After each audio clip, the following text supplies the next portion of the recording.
Broadcasting from the business capital of the world, this is the Podcast Business News Network.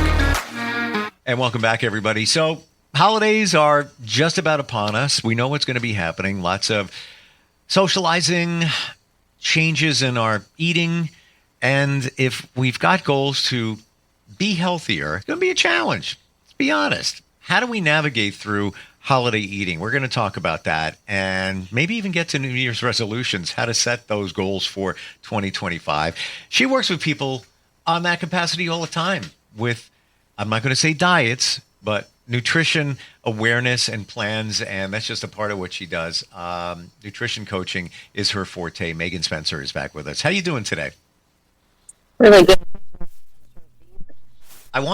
I see you're in your car. It's almost, I want to say, like, when was the last time you went to a fast food place? Oh, well, we were doing a road trip a couple of weeks ago. We stopped at a McDonald's drive-thru on the way back. Okay. So it's not never. I gotcha. Do you feel personally a little guilty when you roll through a fast food restaurant? No, I don't feel guilty about the choices that I make in full awareness. You know, we're on the road. It's what's available, fit the time frame. So that's what works. If it's out of my control, or sometimes like if you might be traveling for work or something, it gets a little bit to be a lot of eating out and you don't have as many other choices. I can understand why people might feel kind of crummy in that situation, but fries and some chicken nuggets, I think is what I had. A few times a year is not anything I'm going to be worrying about. I try to make healthier choices when I go through the drive-through.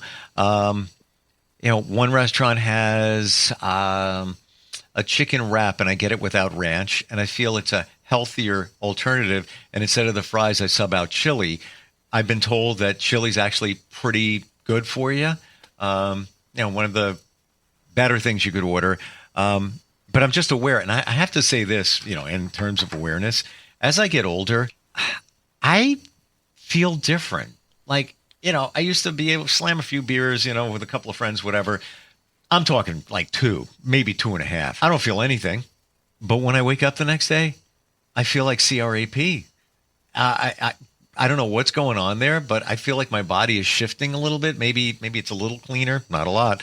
And the same thing with eating, certain things. Like, I don't think we're aware of how we feel after we eat that stuff. We think, I don't know, I'm just tired. No, it's probably what you ate. Yeah, absolutely. And for me, that's why I don't eat that very often, is because it doesn't fill me up. And then I don't feel very good. So it's not desirable, I guess. All right. So let's say you're trying to be healthier, trying to work on establishing that healthier habit. And now you're going to holiday gatherings, parties, temptation is there. What do you do? Absolutely. I love working on this with clients, and it comes up throughout the year. There's always something, birthdays, family reunions, these kinds of things where we can talk about it. And it really, everybody's life is different. I mean, if you have these social events all the time, the recommendation would probably be different than if you're having them quarterly or something where it really is a special occasion instead of a norm. Okay. Again, I focus on the mental health aspect. It's so important. These celebrations are not about counting calories. They are about being together. They are about having fun and enjoying family and other traditions. And so whenever I'm working with clients, I tell them to focus on the items that they enjoy. So like Christmas, my family usually has a turkey. Honestly, I don't even like turkey very much. Did you say you don't like turkey very much? No, I don't like turkey very much. Neither do I. I believe it goes back to my childhood. I'd love to hear your reason. And when I see it, smell it, taste it, it reminds me of a musty basement. And I'm just like, nah, I don't eat that. That's what that stuck in my head from when I was a kid. How about you? That's so funny. I told you on our last call that both my parents are chefs. So I mean, like, we're getting like, this is a good turkey. And I just still, it's kind of not that interesting. And I prefer all the other fixings that are happening at the meal. So Hmm. That's what I would prioritize. And turkey is, it's a lean meat, it's a protein, it is a good food. Yeah. It still adds up on top. So I focus on what I want. I start with a small plate. And if I want more, I can get more. Or maybe I save some space for pumpkin pie, which is my favorite part of the holiday meals. I want to just clarify what I said about turkey. The carved turkey, not my thing. I do like chicken, but I forgot because it doesn't really taste like turkey. I have for breakfast every day 4 turkey meatballs. I've been doing that for decades. And it's not like there's a lot of bread product in there because I got concerned. I look and it's like, there's not a ton of carbs in there, but however they prepare it is really good. I throw a little marinara sauce, like a spoon in there, some garlic, throw it in the microwave, a minute and 30 seconds, bam, ready to go. A lot of protein and just tastes good. So I do eat turkey, but not, no. Yeah, same thing. Something about the carved turkey. I love the stuffing, but the carved turkey doesn't really do a turkey burger. That's delicious. Yes. But, Yeah, I don't know. It's funny. We're the same. All right. I got to ask this question. Do you eat seafood? Oh, yes, absolutely. I don't. And again, bad experience. I guess it's trauma, food trauma. I guess, is that real? Yes, I think it could be for some people. Yeah, absolutely. Yeah.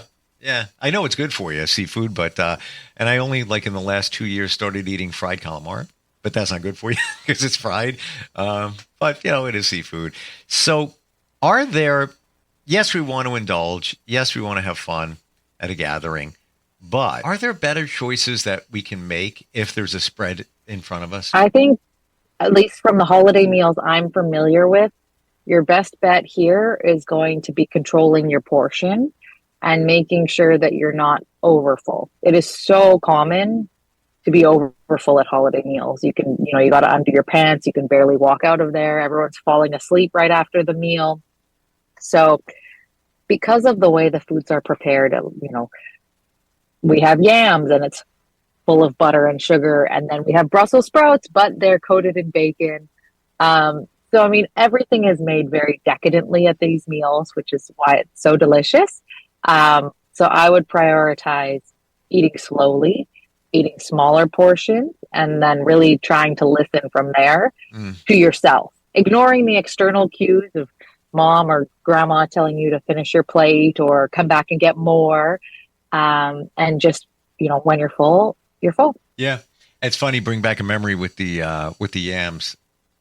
I was a picky eater as a kid, but those I would eat because mom would put marshmallow on top and then bake it so it had a little brown coating, a little crust on the top there. Oof, so good, so bad, so good. Oh, you know what? I want to ask you that about yams. So I hear that sweet potatoes are actually very, very good for you. They're not very high. They're called sweet, but not very high glycemic index, and they're actually really good in some regards. What do you know? Yeah, absolutely. So I always focus on eating food that you enjoy. So for those of you who don't like yams, don't just start eating them because we're having this conversation. But yes, so the glycemic index is lower, and that's the metric that impacts your blood sugar. So there are multiple factors that impact that, and it gets, a little bit more complex on the hormone side and everything, but the fiber content of the yam is helping that as well. So that way you're not getting a crash after you eat them. Which I would imagine after you eat a big holiday meal, that's why people have to lay down because it's just tryptophan is another reason. Let's talk about New Year's resolutions. So that's coming. It's less than a month. It's a couple of weeks away.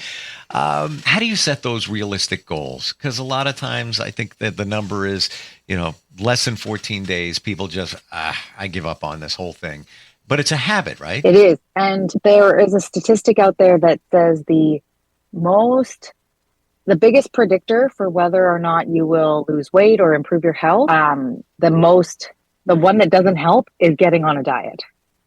So that prevents people the most out of any other predictor. So if I could say anything for 2025, please do not start a new diet. Focus on what Steve said in this question is choosing something that is manageable, sustainable, even if it seems not flashy, you know, it might not be something that you want to share with the whole world. That's okay. Take it one step at a time. If you improve even just one meal at a time, I'm going to have a healthier breakfast. All right. Lunch and dinner, we'll work on that later. Or I'm going to try a new vegetable every week. Just one new vegetable, try it. Maybe you'll like it, maybe you won't. So choosing things that are manageable for you and finding a way to also track your success rate. When I work with clients, they often come and they're like, "Oh, I totally screwed up this week." Okay, well, let's see your tracker. How did it go? And there will be one day of the week where they didn't accomplish their goal. But really, I'm not that good at fractions, but we're getting 6 out of 7 days. That's a pretty high percentage. Yeah. And they're feeling like a failure. So track how you're doing and celebrate every success, because 6 out of 7 times is 6 more times than you did before you set that goal. That's progress. Okay. What do you recommend that we track? So there's all different metrics. There's, the point system. I lose track of all of them. What do you think is reasonable to be on a good nutrition plan where you're going to see some goals achieved? Yeah. So I like to track when you accomplish something. So like a check mark or not. And that could be something like adding vegetables to your lunch. If that's something new or you want to increase the amount of vegetables, you either did it or you didn't do it that day. Something like protein, I might track the number of grams. So I often recommend to be getting at least 20 grams of protein at your breakfast. There's a little free advice and you can track. So I like this one because if you got 18 grams or if you got 19 grams, like you're so close that's a success in my book. But if you're getting 10 and you think that might have been a high protein meal, it gives you the opportunity to go back, check some labels, and maybe adjust your recipe so you can get back to that 20. I'm far from the expert, but when I hear a number like, 10 grams of protein in a meal, breakfast, to me, that sounds like it's not really food. I don't know if that makes sense, but, what are you eating? You only got 10 grams of protein, an Uncrustable, what did you have? That's the first thing I hear, because you look at typically I see a lot of the breakfast things out there, 4 grams, or like a fiber bar that we think is healthy. And so I'm going to have that for breakfast. That'll hold me over. However, yeah, you might have had a little bit of fiber in there, but it's 4 grams of protein. It's almost, and all the other garbage that's in there. What's the point? And thank you for that number. As I'm probably hitting like 17, 18 grams of protein, because with my 4 turkey meatballs, I have half an English muffin because I figure I got to get some carbs in there. And that's about what that, add that all together. It's about that. But we have to be intentional, I think, in terms of looking what we're eating. Absolutely. And like when we look at these numbers as well, like you don't want to get 20 grams of protein from all croissants or all bread, because you'll end up being too full, likely, or you'll be imbalanced in your macronutrients. So your carbs, your fat, and your proteins. Megan, if you're getting 20 grams of protein from bread, you is eating a lot of bread. Exactly. A lot of bread. But if you pair like a nice sprouted grain bread with an egg or two, that's your 20 grams. Yeah. It's not really over the top on portion size. Yep. And I treat myself to a breakfast sandwich every once in a while on a Sunday. Lay in bed, order it, have it delivered. I know it's not the best, but it's, that's my cheat meal sort of the week. But, you got the bread, you do have the egg. And I think we talked last time that eggs aren't really that bad. We got a bad rap. They got a bad rap, but I think they're very helpful for I want to share with you. I just remembered this. Your oatmeal, yogurt, peanut butter, maple syrup concoction for breakfast. Yes. I had it. What did you think? Loved it. I didn't have... I'm going to imagine that when you have the oatmeal, it's just straight out oatmeal. It's not flavored, right? Correct. Yeah. Okay. Plain. In the cabinet, I had cinnamon spice oatmeal. And then when I added the yogurt, the yogurt had a little bit of flavor of something in there. So it was a little bit of conflicting things, but it was still okay. I didn't do the maple syrup, and I only did a little bit of peanut butter, but I need to go buy the right kind of stuff. But I filled me up, and it just was fun. It was fun. Excellent. I love hearing that oatmeal's fun. I even have a blog post. I think it's called "Everyone Must Eat Oatmeal" or something like that. So hopefully the listeners will get on board. Yeah. I got to remember next time I go shopping to. And why did I have that oatmeal in my cabinet? I bought it for my daughter. She wanted it, but it's got flavors in it, and I just want straight, boring oatmeal. But once you pair it with all the other stuff that is healthy, it's good.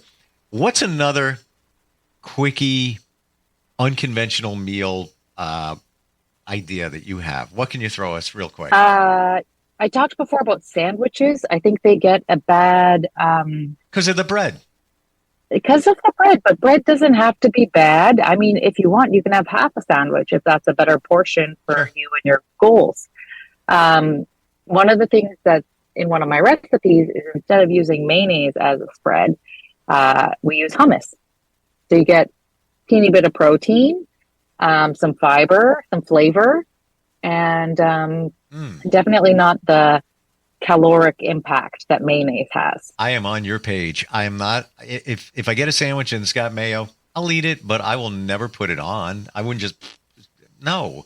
And hummus, there are so many different types of hummus. It's just mind-blowing and fun. Again, fun. Yes, you can get lots of variety. I think the recipe is a turkey sandwich. So it's just sliced turkey in there and avocado. So you're getting protein, carbohydrates, fat, and it's filling. And my clients rave about it. They're always happy to have something quick and easy to pack on the go that helps them reach their goals. It sounds good.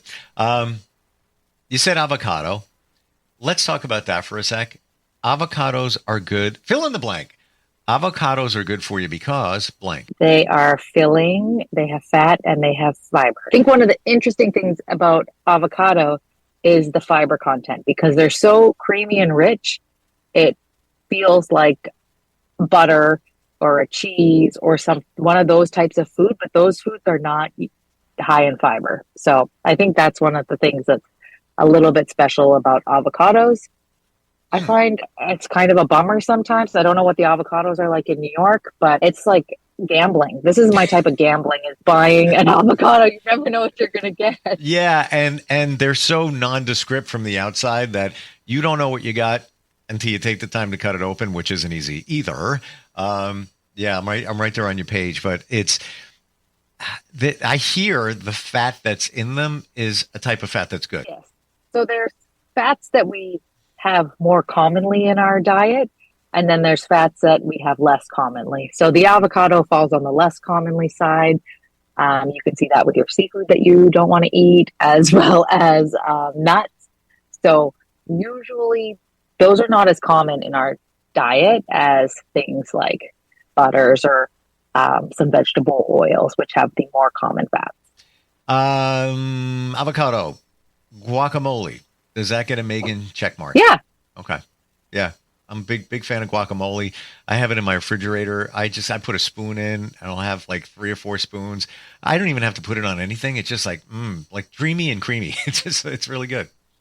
Yes. And I think one of the things you're saying there that's interesting, you don't put it on anything. I think our culture is so used to having food as a vessel, if I can say that. So you've got to put your avocado, your guacamole on chips, or you've got to put it on a bread, or you've got to and it's so often it's a carbohydrate. And there's nothing wrong with carbohydrates. But when we get the ratios wrong, if we go over proportionate on the carbohydrates, we're not getting as good of nutrition. And then we're getting usually more calories than we need. Yeah. And do you really need to put it on chips? Oh, I get it. It's, it's fun. It's crunchy, whatever. On hummus, you just reminded me, I have a tub of hummus not open in my refrigerator. And when I get home, that's opening up and I'm just going to spoon it out. You can't eat the whole thing, but it kind of just makes it fun. And you know what?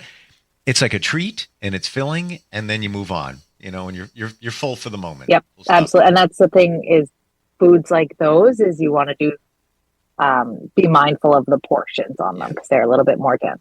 100%. But it sounds like you're doing that. Yeah. I got to push it away. I'm not going to say it's easy, but if somebody's looking to get some coaching, understanding, you have such great ideas, and you're scientifically driven, but you don't crack the whip. You're just like, yeah, if you want to have a chip, it's okay. Slim Nutrition Coaching. What's your website again? It's slimnutritioncoaching.com. Well, that was easy enough. Megan, thank you so much for being here today. Really appreciate it. Thank you so much for having me, and I look forward to hearing from your listeners. Same. Oh, yeah, by the way, instantfeedbacksteve@gmail.com. If you have a question next time for Megan when we get together, or you can reach out on her website, and we will be right back.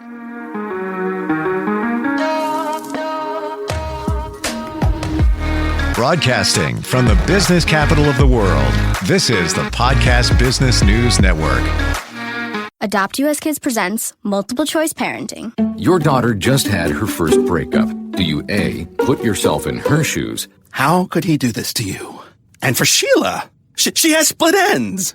B, console her? Oh, sweetie, this is going to happen a lot. 4, maybe 5 more times before you get married. C, take charge? Got to get this all straightened out. Give a little talking to, man to man, mano a mano. Hey, Steve! Is now a good time? No? Okay, no problem. Bye. Or D, help her find a new boyfriend? I know a great place to meet boys. The internet. Nice, single boys. Never mind. How about some ice cream? As a parent, there are no perfect answers. But you don't have to be perfect to be a perfect parent. Thousands of teens in foster care will love you just the same. For more information on how you can adopt, visit adoptuskids.org. A public service announcement from the U.S. Department of Health and Human Services, Adopt U.S. Kids, and the Ad Council.